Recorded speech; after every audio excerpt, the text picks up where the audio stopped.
So this is an introduction video on how you will manage the process and the journey of getting stronger but keeping safe. So the first thing you'll notice is I've got no shoes on. I would highly recommend that whenever you train barefoot. Okay, that's the first thing I'm going to really advise you to do on this journey. We want our feet to connect to the ground. The closer our feet are to the ground, the more we can feel the connection and start working on balance and coordination through the feeling that our feet send down through the earth.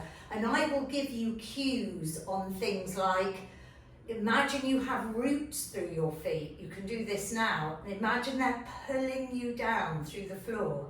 If you imagine roots are growing out of the soles of your feet and pulling you down, you'll feel your muscles in your legs start to switch on.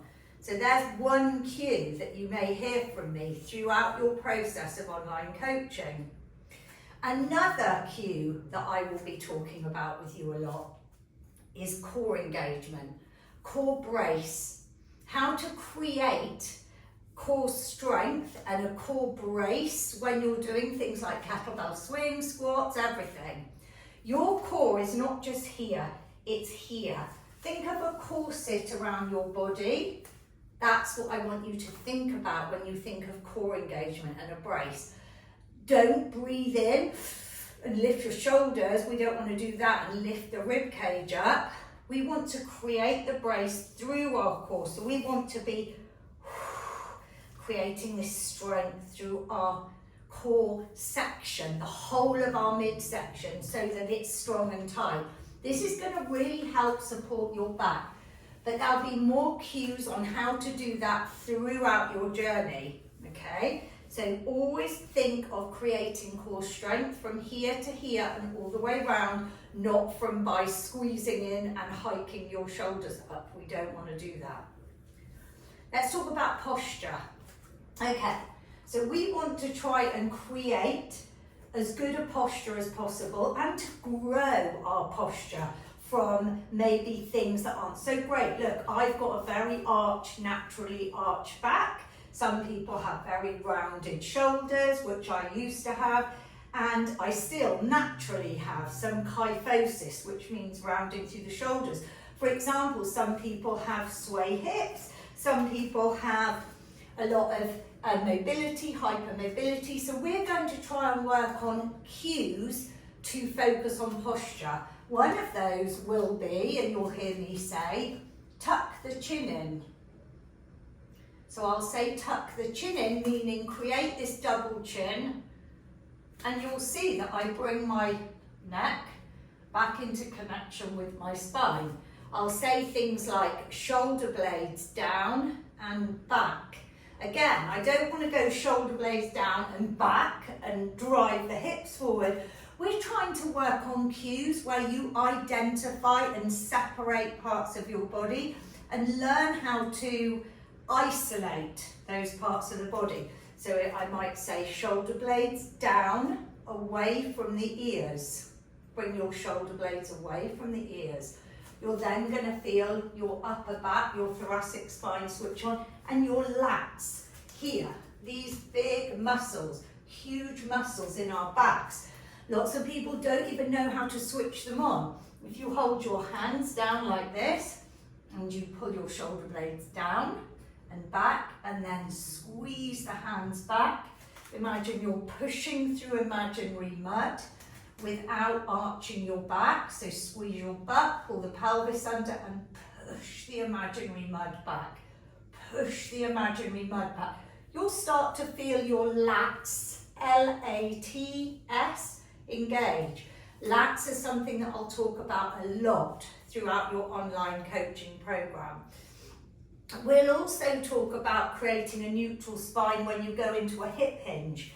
So we know a squat means that our hips get lower than our knees, okay? But we know that a hip hinge is where our hips stay above our knees, but our butt drives back. So a squat, hips go lower than knees, A hinge, hips go back. But we're still maintaining a neutral spine. There's a drills and techniques video within your coaching program, which is all about creating a neutral spine for things like deadlifts and kettlebell swings. So there's more about that in there. Then you can learn about that. But we always want to create neutral spine by thinking about our eyes following our movement pattern. So if I'm going into a hinge and I watch and move my head with the movement pattern, I've kept my spine neutral. If I keep my gaze up, look at the neck here. So you want the eyes to follow the movement. So you might hear me say, eyes follow the movement. That's another thing and another cue that you'll hear me say a lot. Neck long. I'll often say, keep your neck long. It's another way of me saying, bring the shoulder blades away from the ears. So we're creating this length and we're driving our shoulder blades down into depression. It's another cue you'll hear me use a lot. Also, we're going to talk a lot about breath. Your breath is crucial when you're training with strength.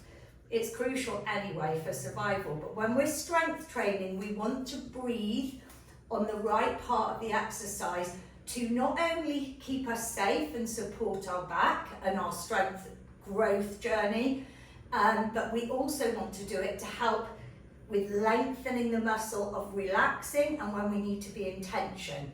So you'll hear that my breaths when I'm strength training are like a pressure cooker. They'll be like this.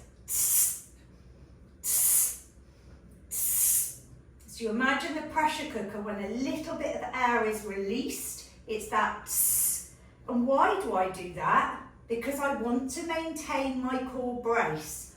I don't want to go and lose the tension in my body because then my body isn't safe. So we are going to be maintaining quite a lot of tension throughout when we're training strength. So when we're training with kettlebells, for swings for example, we inhale as we go back and we exhale at the top of the swing. With our deadlift, we inhale down at this point and we exhale at the top, but you can hear it's like an exhale of a tiny exhale of that pressure cooker. I'm maintaining my core brace all the time. Also, I want to talk to you about shoulders, protraction of shoulders.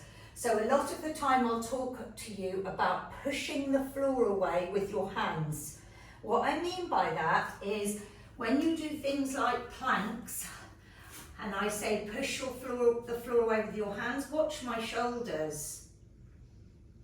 All I've done is used my force through the heel of my hand to get protraction up through my shoulder blades. I didn't lift my bum, I pushed through the arms up through my shoulder blades. So I'm creating that protraction.